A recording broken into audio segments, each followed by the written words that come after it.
Welcome to this month's episode of the Peace Corps Kosovo podcast. We're glad you're here. In this episode, we will be talking to currently serving Peace Corps volunteer leaders, Gabby and Julia. We will be discussing the role of a Peace Corps volunteer leader and learning all about this role in the Kosovo context. So go grab that cup of coffee, sit back, and enjoy the show. Thank you guys so much for meeting with me today. And today I am talking with Peace Corps volunteer leaders, Julia and Gabby. How are you guys doing today? Good, thanks. How are you? Good, thank you. Would you guys just introduce yourselves a little bit? I'm Gabrielle Schluter. I am a COS 4 who has extended for a third year as a Peace Corps volunteer leader. I served 2 years in Mostisht, which is a small village in the south of Kosovo near Prizren, and I was a TEFL volunteer. Awesome. And Julia? My name is Julia Channon. I am also a COS 4, and I'm the other co-Peace Corps volunteer leader. And I lived in Dragõs for 2 years, which is a town in the center of Kosovo, and I was a TEFL volunteer as well. Awesome, thank you. And so why did you guys decide to extend for a third year and be a Peace Corps volunteer leader? So for me, I wanted to extend because about the time the application came out during my second year, I felt like I had really reached a place with my language skills and my cultural knowledge that I could stay and do even more than what I had done so far. So I felt like leaving at that point for me personally would be kind of a waste of all of the hard work that I had put in over the past 2 years. And so I knew that like extending, I could go work with an NGO and use those skills plus, whatever soft skills or knowledge that I brought from my work experience back in the U.S. To help out. But then also serving as PCVL for me was interesting because of the opportunity to give support to currently serving volunteers. Awesome. And I chose to apply to extend because my background is in urban planning and community development. And this year, the Community Organizational Development Program in Peace Corps Kosovo was relaunched. And I had the opportunity to work with those new volunteers. And during pre-service training, PST, I got to teach sessions and co-facilitate and work on the content and the logical project framework for the new program. And so that was a great opportunity to use my background from the U.S. And also, same as Gabby, I looked forward to the opportunity to working with volunteers in a different way than I have previously. Mm-hmm. Yeah, and what does your jobs as Peace Corps volunteer leaders entail? So I think it's really difficult to describe a typical day as a PCVL because there is no typical day. So we split our time kind of half and half at the Peace Corps office and then at our chosen NGO. So, like on any given day, like we could be at our NGO or we could be at the Peace Corps office. So when we're at the Peace Corps office, as PCVL in our application, we kind of choose or describe what we want to work on or like what projects we want to help out with at the office. But in reality, you're kind of helping out everybody whenever they need it. So, like I've worked with Gonzana on the Culture and Language Committee. I've worked with Mecha on GAD and then PSDN also. And then, you work a lot with the program managers if they have concerns or if they want to bounce ideas off of you. So really you're involved in whatever people need help with. Yeah, I think I'd agree with that. There's no real typical day for me either, but for example, today I'm meeting with Arietta, our monitoring and evaluation specialist, to talk about the sessions for the upcoming project design and management training, and I'm working on my presentations for that training. And then I'm having a call with 2 of the community organizational development volunteers because we want to start doing resource development and creating like a collaboration framework between the TEFL and the COD program. And we want to talk about how that might look.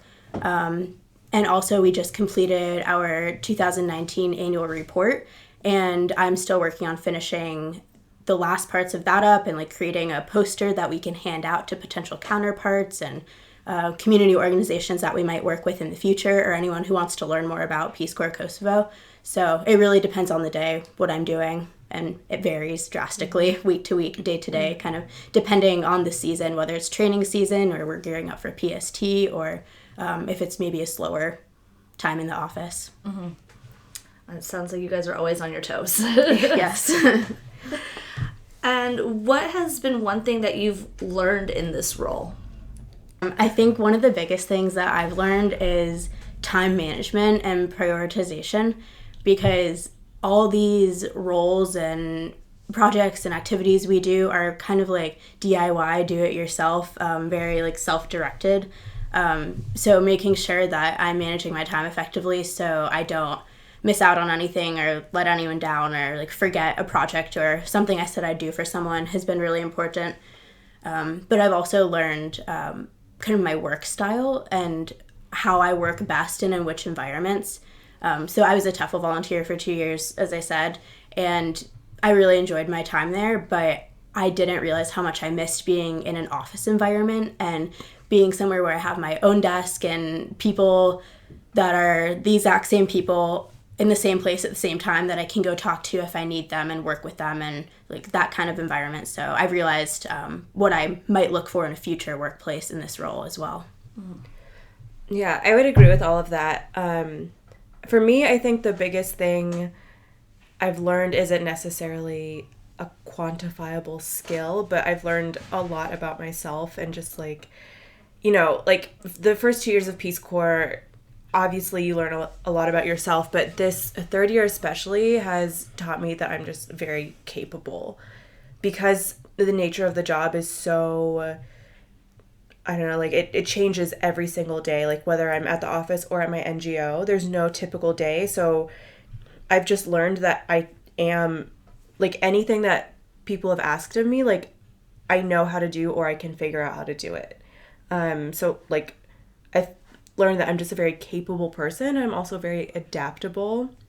And I think that's like a really good skill to have, and it's good to be aware of it, because anytime I get really stressed or overwhelmed, I'm like, wait, like think about all this stuff that you've done that you've never done before, and everything came out fine.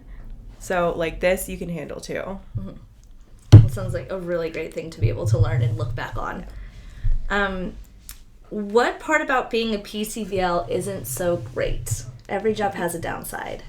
Yes. I would say, while both having very little structure has been a good thing for me, it is also sometimes frustrating, because sometimes you're just tired, you don't really feel like figuring things out for yourself, you just want someone to tell you what to do, have like a set system in place for like what your work will be for the day. So that can sometimes be frustrating.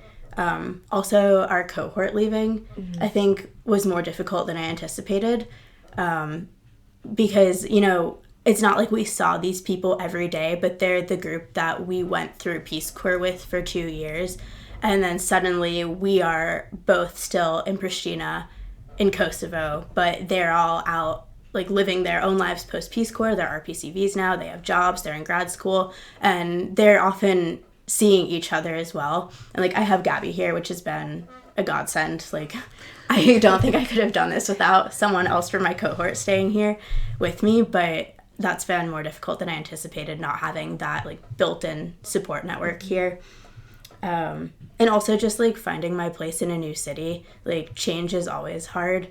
And I was looking forward to moving to Pristina and like having a bit more independence after living in Jerinos for 2 years. But that also meant kind of building a new life in a new place again. And that is always hard, I think, no matter where you are, Peace Corps or not. Yeah. I would say our cohort leaving also for me was one of the like hardest things to deal with, because they are your built-in support system, but then also they're some of your best friends. Definitely. And, you know, like to go through all this stuff with them for 2 years and then suddenly they're all gone and you're still going through stuff. You're like, what do I do? Like, who do I talk to? Like, you know, other people at home don't understand. And, you know, now like Julia's here, so she still understands, but your circle of support shrinks a lot. So you have to make a very conscious effort to expand that support circle. And, you know, no matter how hard you try, they're still not going to understand you in the same way that your cohort did. Yeah, with the people that started it with you. Exactly. I think another thing that's difficult for me is that I think even more so now than when I was a TEFL volunteer, Peace Corps really is a 24/7 job because of the role that we play in supporting volunteers and staff. We are literally on call like 24/7. Like a volunteer could text you at like 2 a.m. and be like, I need like, you for something like or help. another. And I'm like, okay, like you can't just like turn your phone off like with a regular job. Like your boss texts you at 2 a.m. You're not going to respond. But you're here as a support system for people, so you have to be there like no matter what time it is. So there's really no like, it's very hard to set boundaries when you feel that type of responsibility. Definitely. Yeah, that's really hard to have to like not be able to turn it off. Yes. And what's been the most rewarding part about being a Peace Corps volunteer leader? I think now more than in the past 2 years as a TEFL volunteer, I really see more immediate results of the projects I work on. Especially like I work majority with the community organizational development volunteers, and since that's a brand new program and Kosovo is a relatively new post, we are doing things that have never been done before. And I can say to these volunteers, hey, did this work? Did this not work? What can we do better next time? And then implement that feedback pretty much immediately and see the results of that. So that's been really rewarding, to just be able to implement things and see the results immediately. And also getting to work with staff more closely. We have a really, really amazing staff at Peace Corps Kosovo. And I enjoy working them both professionally and personally. The office is such a fun place to work in, and I find great joy in being around the Peace Corps Kosovo staff at least 2 to 3 times a week in the office. We just have a lot of fun. And then also just being able to engage with volunteers in a different way. We're not just friends and like cohort members now, but we're kind of like we've talked about this a lot, how we're a support system for currently serving volunteers. But I've found I've really enjoyed that role, maybe more than I thought I would. I didn't think I would dislike it, but I've really liked being kind of a mentor and a guide, and working with the new volunteers and the second year Coast 5 volunteers in a different way. For me, one of the most rewarding things about PCVL is, like Julia said, being the support system for volunteers. I also didn't think I would enjoy it as much as I do. And I know I just talked about how like it's difficult setting boundaries, but really it is very rewarding when volunteers come to you with something and you can help them out. Like it also validates all of the things that you went through in your own service. Yeah, absolutely. Like all of the struggles and all of the like successes. It's like it wasn't just for you. You're now using that to help somebody else. So that is like very, very rewarding. Yeah, I think you just articulated that better than I did. That is my sentiment exactly. Gabby just said it. Your words are valid too. But no, like it's very true. I really enjoy that, being in this support and kind of like mentoring role, because, you know, different staff members or different, you know, volunteers from previous cohorts have done that for me. And so now to kind of pass that on is great. Yeah, it's kind of like paying it forward Yeah, with exactly. the knowledge that we've learned. And then also I really, really love the work that I'm doing at my NGO. It's very personally rewarding. And I also feel like kind of selfishly I'm getting a lot out of it. Like I'm learning a lot of new skills that I wouldn't probably have had the chance to get anywhere else unless you basically pay for like a class or like, you know, that knowledge. So I am very, very grateful that I'm in the position that I'm in to be able to learn all of that stuff. And what advice would you give to future Peace Corps volunteers who may want to become a PCVL? I'd say figure out your niche, where you want to work in the office, what you want to focus on, because that can really help guide you in your work and what projects you want to work on and who in the office you want to work with. And don't be afraid to take initiative on these projects. Like we've mentioned a couple of times, Peace Corps is kind of like self-directed, especially in the PCVL role. There's not a lot of like structure in our job. But staff is really supportive in anything we want to do. So if we come to staff and say, hey, I have this idea, what do you think? 9 out of 10 times they'll say, yeah, let's talk about this, figure out how to do it, let's make it happen. So just don't be afraid to take initiative, but also give yourself grace. Like in any transition, it's going to be difficult, and in any new job, it's going to be difficult. You're going to stumble a little bit. Sometimes you won't know what to do, or you'll feel like you're not qualified, but you are. You wouldn't be in this role if you weren't. So just give yourself grace in the process of learning how to be PCVL and trying to do your job in this role. I would say figure out your why of wanting to be PCVL. Back when I was applying for extension, you know, I was thinking about, do I apply for a PCVL? Do I apply to extend for just like a CD transition? Like, why do I want PCVL? So I think that's very important because there are added pressures that come with PCVL versus just a third-year extension. You're very much more in the spotlight and on call than you were for your first 2 years, but then also much more so than like maybe other extendees, because you're always in the office, you're always seeing staff, you're always seeing volunteers. You interact with a lot more like high level people.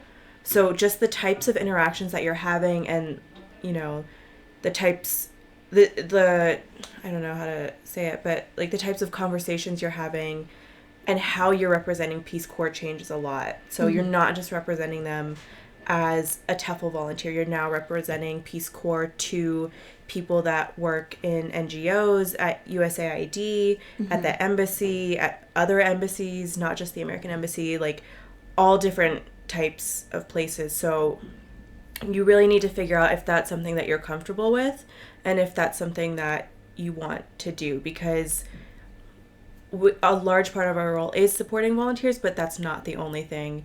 And I don't know if that's something that I realized when I applied, that would be such a large part of the role as well. Yeah, definitely.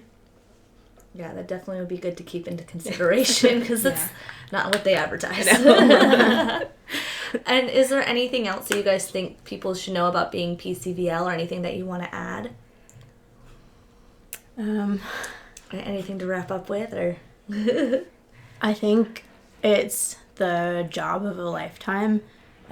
Peace Corps is like kind of catchphrase is like the toughest job you'll ever love. And though this year is definitely challenging in different ways than the past 2 years were, I really still love this job and I love this role and I love being PCVL. Even on the hard days, it's the why really helps keep things in perspective. So yeah, if you're interested, go for it.